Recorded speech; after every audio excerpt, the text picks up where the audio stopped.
Welcome everybody. Thank you for joining us today as we preview our national television game against DC United on Saturday afternoon at 4 p.m. Central. Coach, how had the preparation this week been? Well, it's been a good week of preparations. I do have to say, I mean, most of these calls I would start off by saying, yeah, it's been, fairly straightforward and, some very similar things going on. The emotions of the early part of the week were a little bit different to usual, I've got to say. It's been a long time, especially at home, since we've been beaten. And I think we all felt the pinch emotionally. A couple of difficult days off the field, not necessarily on it.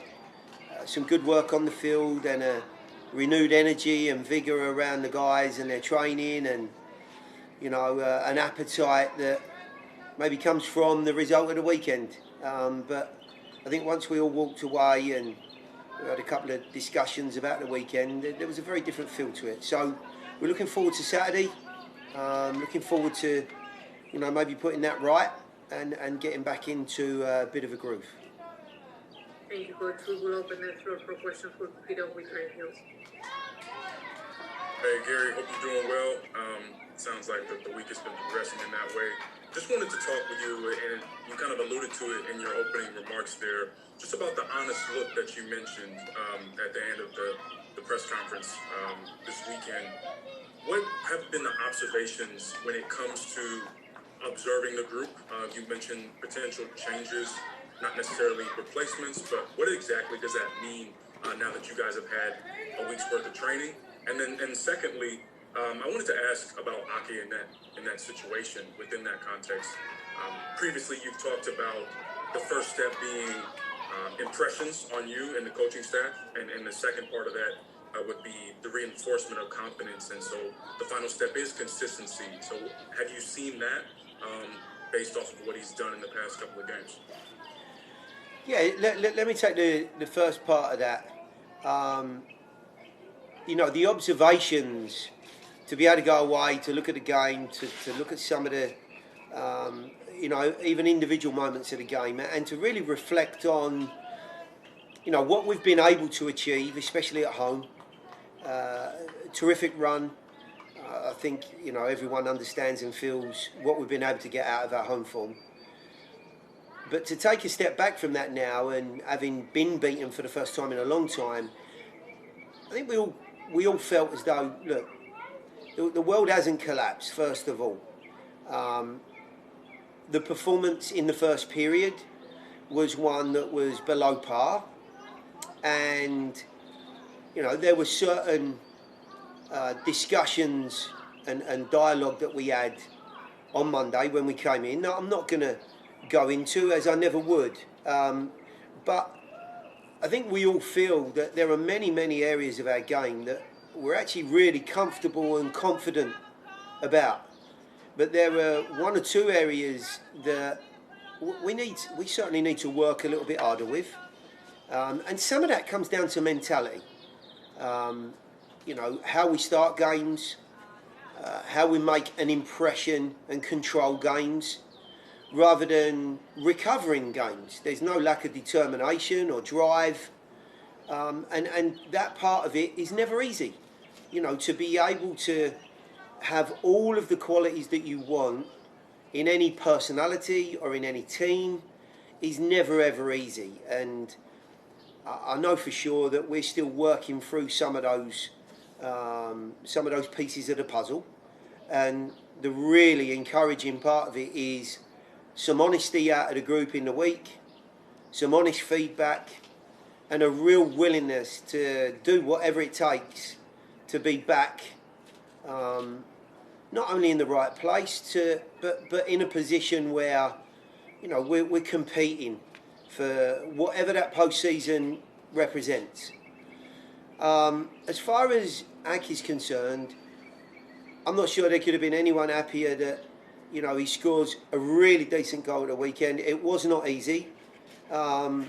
He's coming in late in that counter-attack, but plenty of bodies throwing themselves across the goal and asking some questions of how he finished. So really, really pleased that he was able to get himself on the sheet.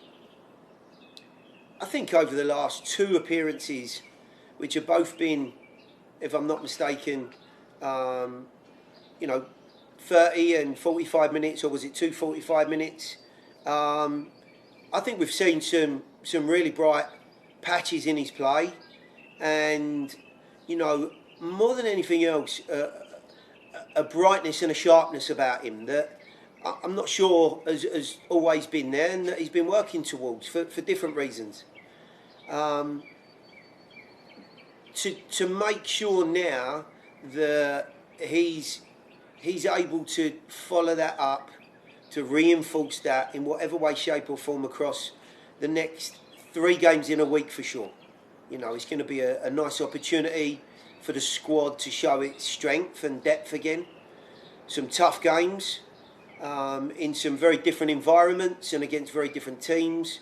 But I would say in terms of his form, we're slowly but surely seeing it move towards something that I think we all hoped that we might start to see. Thank you, Coach. Tim, go ahead. Hey, Gary, I'm not quite sure the most eloquent way to ask this question, but the first home loss at Geodis Park in over a year, is there almost, I don't want to say a relief because obviously you didn't want to lose, but is there something that, losing that streak kind of allows you to just focus on the games again and not kind of have this other thing kind of hanging over you guys a little bit? Yeah, I think to your point, relief is the wrong word to probably use there. I don't think, honestly, going into the games, maybe certain individuals will have listened to some of the press, and we're in a fantastic position, one of the longest home streaks, but the guys only had to look, what was it, a couple of weeks prior when we went to Colorado, in how quickly things can change. And we've got a lot of experience in our group. There will have been a real understanding of, if you don't play to your potential and you don't actually compete to the level that you're capable of, every single team in this league is capable of winning a game. Every team. And like very few leagues in the world, this one is set up to always have the very finest of lines between each fixture that you play. And whilst Kansas had a couple of bodies out, in many ways they've learnt to live without those bodies. And I think what we've seen from Kansas, and I had a long chat with Peter after the game, and he's obviously delighted to win the game, but I think they've started to find a way to overcome the losses in their group, other players stepping forward, other players stepping into more versatile positions, really squeezing the most out of their team. And the other thing that I may have mentioned before the Kansas game was they're a very proud group. They've achieved an awful lot, and so is the manager, and they're never ever going to lie down. You got to beat those teams. You can't just hope that the day's going to be yours and someone makes a mistake. You got to be influencing the game in a positive fashion, and that is every week. It'll be no different this weekend. And I think there's some lessons always to be learned from every game. The thing that will come out of the weekend, other than what we've just spoken about, is that we have to get back on track with our home form. We've had 2 flat performances, 1 point out of 6. And when we do come back against Portland, we would, be focusing very much on, really getting out on the front foot and making the most of what we have done for a long, long time. And the good thing is, when you go that long without a defeat, you're doing something right, and the guys know that. And sometimes you just need a little bit of a kick up the backside to say, okay, if you want to achieve anything this year, that's not good enough, and you need to really be putting yourselves on the front foot again. Tim, go ahead with your follow-up. Yeah, kind of a slight change of topic here, but with a busy week coming up, obviously you guys have dealt with this in the past, but you've got the midweek game against Orlando, as well as obviously this weekend's trip, and then the following weekend coming back home. First of all, how do you manage that at this time of year? And then secondly, kind of related but not directly related, how important was it to have a guy like Randall back, who not only adds depth but obviously adds a pretty powerful weapon for you guys too? Yeah, look, the first part with Randall, couldn't be happier again. We've been without him for a length of time here, and he's a hugely influential character, very, very versatile in a role that is pretty unique in our group at this point. Such a competitor, such a catalyst for good things that go on with the ball, and also a goal threat. And those three things alone make him a very, very important player. So really, really pleased to have him back. The other side of it, I want to be clear. I'm not looking at Wednesday or Portland before we play DC. We'll have the very best group out to win a game against DC. It is the most important game, given what happened at the weekend. Really out of this week, because if we can start well, there's every chance of some momentum being gathered. So all of our energies are going into this weekend's game. As far as the squad's concerned, we've seen on multiple occasions that not only are we capable of changing personnel, but we're also capable of changing shapes. And we haven't done that for a little while, and I think it's a consideration for me. Now we've started to get one or two players back again. What does it look like to maybe go into one or two of these games in a slightly different manner? If nothing more than to inspire our players to achieve something slightly different. So I'll be considering all options as we go into the middle part of the week, and then of course back home against Portland. Go ahead, Tim. Yeah, speaking specifically of DC, what have you seen from them? Have they kind of changed styles? They were very well known for having a specific style under Losada. Have you seen them change styles since the coaching change? And who are some of the guys that you're maybe most worried about when you travel there this weekend? No, I've not noticed a huge difference. Their tactical setup has been very, very similar.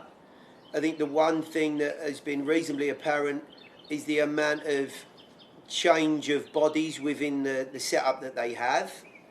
And that can be for all sorts of different reasons. I know they've had some injuries.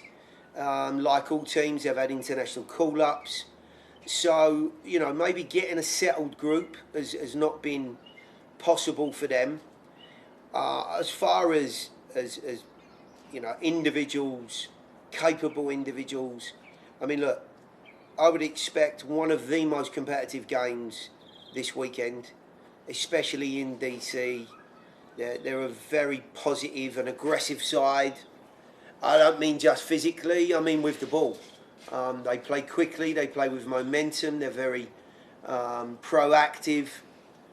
Kamara and Estrada up top, Fontas, very bright. And I know they have, of course, Roberta to come into that lineup. Their front three, always threatening, individually capable. So a tough task for the back line, number one. And when you start to look around, I think their two wing backs, in Gressel and Brad Smith, have been very capable.